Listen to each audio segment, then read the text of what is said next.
If you haven't read the chapter, you're gonna have it in the description below. Also, I'm gonna pin the comment, and in the comment you're gonna see the chapter. Without further ado, let's get into the video.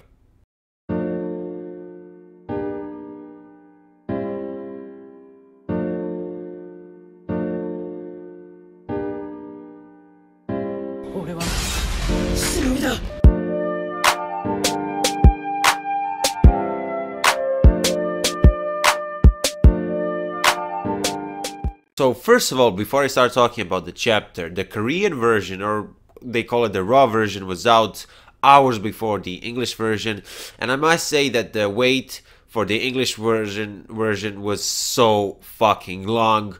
I had a lot of fun with my subscribers over on Twitter and Discord. So yeah, I think it paid off at the end because I really liked this chapter. Discord and Twitter links are in the description. Anyway, let's start talking about this chapter. So there are many interesting plot points to talk about from chapter 19 of Boruto Naruto Next Generation. So first of all, Boruto, Sarada, and Mitsuki, as Naruto ordered them to do, they were supposed to go to search for Konohamaru, and obviously Karasuke is going with them, and he has this mecha suit. I don't know how they call it in the chapter. A lot of technology related stuff in this chapter. I know quite a few people are triggered. I must say that I'm not 100% satisfied with it, but I'm, open-minded. I'm willing to give the writers a chance, because if they do it properly, they could make a hell of a plot with these technological ninja things in Boruto. No matter how strange it looks right now, as I said, a good plot can be made, and I think Kodachi, Ikemoro, and Kishimoto are capable of pulling out something something great. Anyway, I always forget her name, the girl from the Inuzuka clan. I actually like her character, so I don't know why I keep forgetting her name. I really like the part when she talked with Boruto and she was offering some stuff, and Boruto was like, it's okay, it's enough. He had that cocky attitude. I really like that, because Boruto, obviously, in the movie, while Karasuke was under a genjutsu, he was, he was caught cheating with ninja tech. And then, he started hating it, but after he met Ao, he realized that, yeah, it can be good, and he kind of accepted it in chapter 18, and now in chapter 19, obviously, this is a continuation of the previous chapter, of the conversation that he had with Karasuke and the Inuzuka girl from the last chapter. He's still, he obviously accepted it, but he's still like, okay, I don't need so much technological stuff, which I really like about Boruto. I feel like he's very realistic as a character, because you're not gonna accept it 100% straight away, but you're not supposed to be a brat about it, right? Anyway, this has to be, well, and this is my opinion.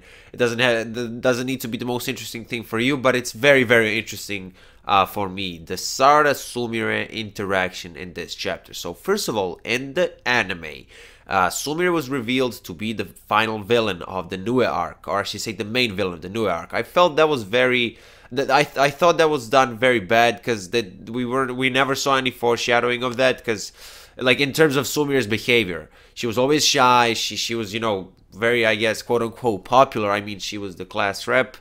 Guys were falling in love with her because she looks good, and she just became a villain, and then everything is normal in the anime right now, but she still acts like this shy girl.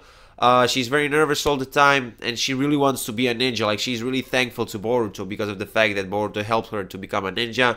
And in the manga, obviously, she didn't participate in the Chunin exam. She doesn't want to be a ninja.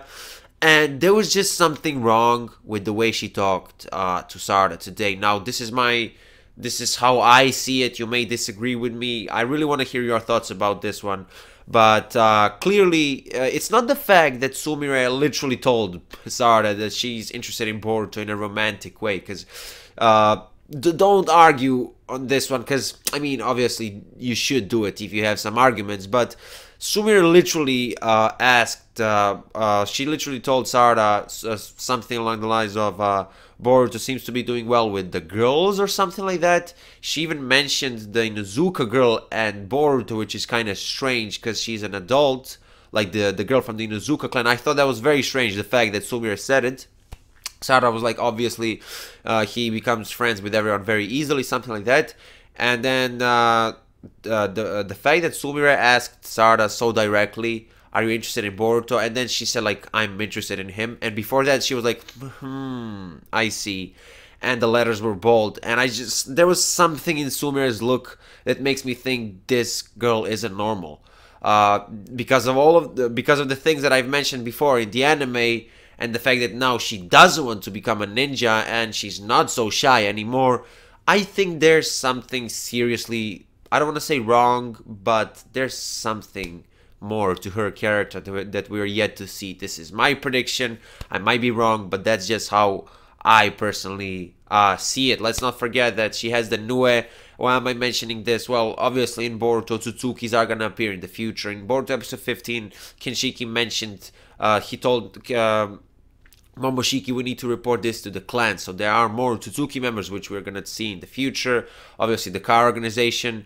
And a lot of these things are connected with different dimensions, right? Even Shin had space-time ninjutsu, right? Shin Uchiha from the anime and from Naruto Gaiden manga that was written by Kishimoto. So the thing is, Nue has its own dimension, and I just feel like that could mean something because, as I said, dimensions, quote-unquote dimensions, are getting very relevant in Boruto. So yeah, that's kind of a feeling that I'm having personally.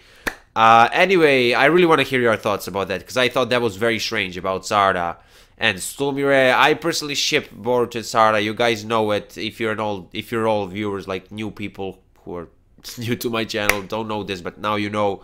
I definitely think that the chances of Sarada and Boruto being together eventually are higher than Boruto ending up with Sumire, because I think, as I said, that there's something wrong with Sumire's character, which we're yet to see, like in the future.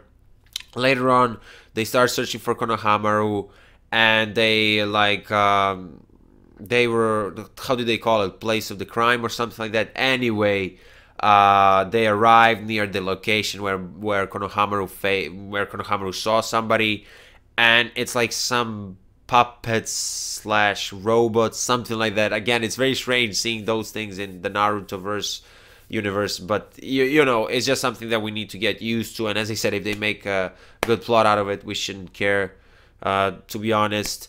Anyway, a lot of people thought that Ao was the one who stood in front of Konohamaru in the previous chapters, but I always knew it was never Ao because of the legs. Because we saw this mysterious leg a couple of chapters ago, and clearly it doesn't fit Ao's leg. Now, I am gonna say this. Well, before the Konohamaru part, I'm just gonna say something about Sarada. It is confirmed. This is the first time we're officially seeing Sarada using Katon Gokakyu no Jutsu, aka Fire Style Fireball Jutsu. All the Uchihas have it. It's just nice seeing a confirmation of it, if you get what I mean. Boruto used his Thunderclap arrow. I think that's how you call it in English. I might be wrong. Basically, it's lightning style, and we saw Mitsuki with wind style. It was really cool how in the manga it was like first Sarada with fire, Boruto with lightning, and then Mitsuki with wind. I thought that was great, and I really liked the action scenes, I guess, in this chapter. And you know, in the anime is going to be expanded, so it's just going to be better. Hopefully, they animate it properly when the time comes. And anyway, Karasuke's, I guess, mecha suit had some ability to absorb all the flames that these puppets slash robots were spitting. And you know, these things, like these ninja tech things, are very overpowered. They don't need to be controlled, these puppets, apparently, and they just shoot fire or something like that. And when they stopped, I was like, oh, okay, they're not so overpowered. But then Katasuki was like, oh, okay, they fired too much now, and as soon as after some time they're probably gonna attack again. And I was like, what the fuck, that's too overpowered. I get it, the technology advanced. I still stand to my opinion that it advanced too quickly. Many people disagree with me, but as I said, it's my opinion. But how do you even make something that is unstoppable, that literally cannot stop attacking? And this is when I want to mention the Konohamaru part. Now, obviously, anime slash manga like to tease people. They give us some scene that will happen in the future, and then we are hyped, and then we get to that scene. And you know, basically, the best example is the Kawaki versus Boruto fight that they showed us at the start of the manga and at the start of the anime, and we were thinking about it all the time. We were hyped, right? For example, Naruto Shippuden in episode 1, we see Naruto in a dark place searching for Sasuke, and then boom, we are back to the regular timeline, and we're gonna see it in the future. But they showed this Konohamaru scene a couple of times. It looked so serious. I'm not saying that he had to die or something like that, but I just thought that the way it was presented in the earlier chapters, and you know, Konohamaru is just alive, he just escaped. I think that's, I'm gonna call it negative clickbait, because you have positive clickbait and negative clickbait, right? I consider this as negative clickbait because honestly, it just sucks. Now, I think there's something, I don't want to say wrong with this chapter, but I thought that this should have been different. So first of all, in the anime, during the Mist arc, Shizuma at one time sliced somebody's neck, right? I don't know if you remember this. I don't remember the name of the guy. Was it Hachi or something like that? Anyway, we all thought he died, but he actually survived. Now, he's irrelevant. He's never going to appear again, so it's not so important, but it would have been more cool if he actually died, because you realize, like, yeah, this is some serious shit. And the Jonin, I think he's a Jonin that was with Konohamaru, actually survived. And I don't see the point, because obviously he's never going to appear again, but he survived. And it's like, why? It would have been more serious if he died. I mean, I don't know. That's just, of course, my interpretation. It's just my honest opinion. Obviously, the opponents of Boruto, as Boruto, I think, during the chapter realized at one point, have a lot of knowledge about the scientific ninja weaponry, I guess. I don't know how to call it. But obviously Karasuke was under a genjutsu, and I think Ibiki, was it Ibiki? Yeah.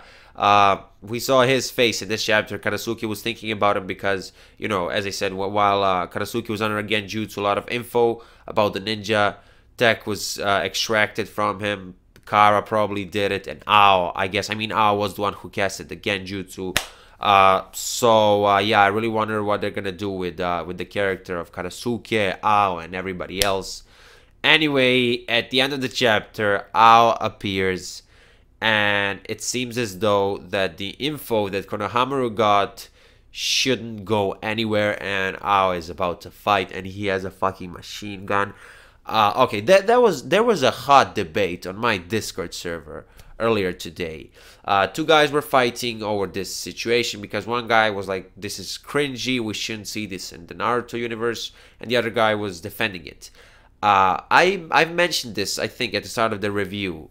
I'm having some feeling that I don't want to have when I see these mecha things. But we need to take this into consideration. We have 3 professional people writing the series, like, right? They're being involved within the creation of our favorite series. We need to give them a chance. But it still doesn't change the fact that there's a strong possibility that, just like me, you're having this awful feeling when seeing a machine gun in Boruto / Naruto, right? But as I said, I think they're gonna make a good plot out of it. I like to be 100% honest with you. I could just say, it's a risk, but if they do it properly, it's gonna be good for the plot.